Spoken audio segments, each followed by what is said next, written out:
The Old Rocketeer, as model rocket enthusiasts called G. Harry Stine, laid the foundation for the sport to grow into a worldwide phenomenon. To millions, Stine will forever be known as the father of model rocketry. By the time he died at age 69 in 1997, Stine had made his mark in several professional areas.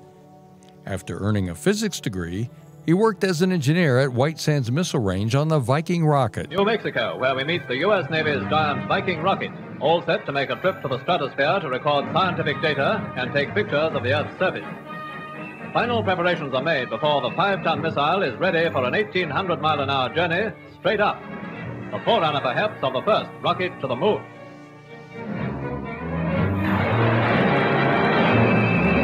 As well as the Aerobee.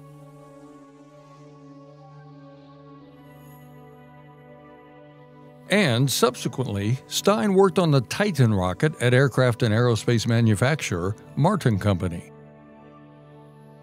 But what earned him the title of the Old Rocketeer was his contribution to model rocketry. He would write the Handbook of Model Rocketry, considered the Bible of the hobby, and he laid the foundation for the sport to grow to the success that it is today.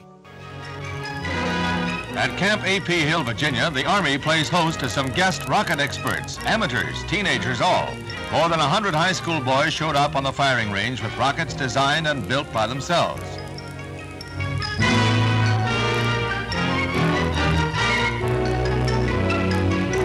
Today, nearly every high school in the country has an active rocket society, and the teenagers are almost as rocket-wise as the experts. Their big problem is a lack of facilities to safely test their theories. This is a banner day for a lucky few, a high point in the Army's national program of cooperation with the rocket engineers and scientists of tomorrow. Army specialists, headed by Lieutenant Colonel Parkin, supervise every step of the mass countdown.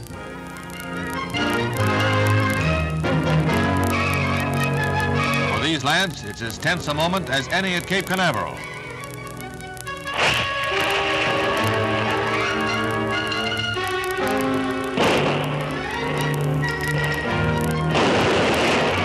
One rocket soared nearly a mile high. Most worked, some fizzled. But overall, the occasion proved that the next generation, future conquerors of space, is well on its way.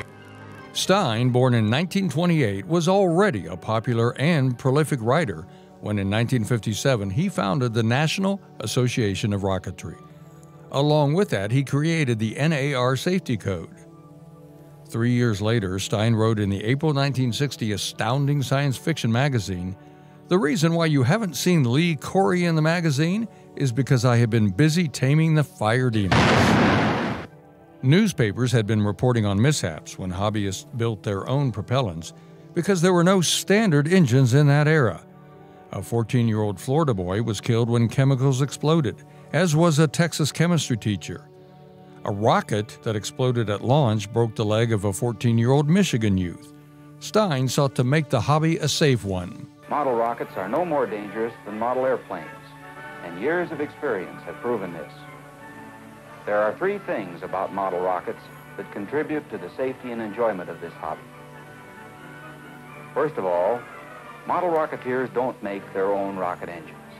They leave this sort of hazardous business to professionals who know what they're doing. Instead, they buy ready-made engines, factory-loaded and ready to be inserted into their models as replaceable cartridges.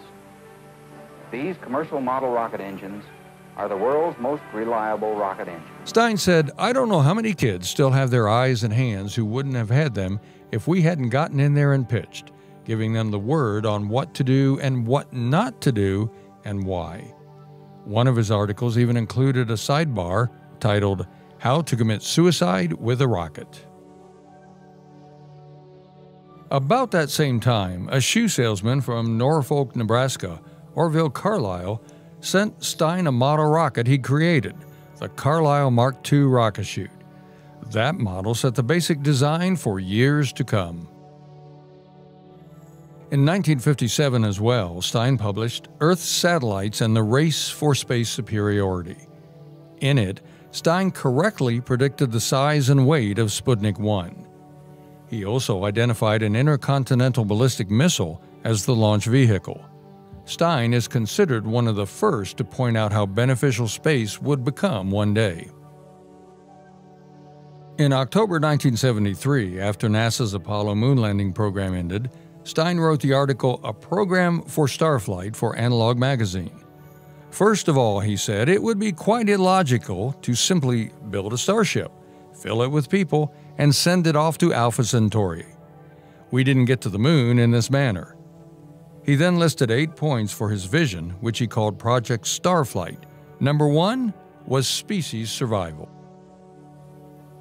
In the 1996 book Halfway to Anywhere, Achieving America's Destiny in Space, published just a year before his death, Stine discussed the concept of a reusable, single-stage-to-orbit vehicle. By the time of publication, just such a vehicle had been undergoing tests at White Sands Missile Range, the Delta Clipper, or DCX. The United States Army honored Harry Stine as one of 50 space pioneers. In 1969, during the Apollo 11 mission to put man on the moon for the first time, Stine was a science consultant to CBS television. Between his books on science and space and his science fiction, he produced more than 50 works. In addition, there were the many articles and short stories he penned. Besides working at White Sands early in his career, Stine was important to New Mexico in other ways. He attended the New Mexico Military Institute in Roswell. And during construction of the International Space Hall of Fame in Alamogordo, Stine was interim director and consulting curator. When the facility opened in October 1976, Stine turned down an offer to be at the facility full-time. Today, model rocketry is enjoyed by many who come to the New Mexico Museum of Space History in Alamogordo. Students, youth and adult both, build and launch, all safely of course, thanks to the early efforts of G. Harry Stine.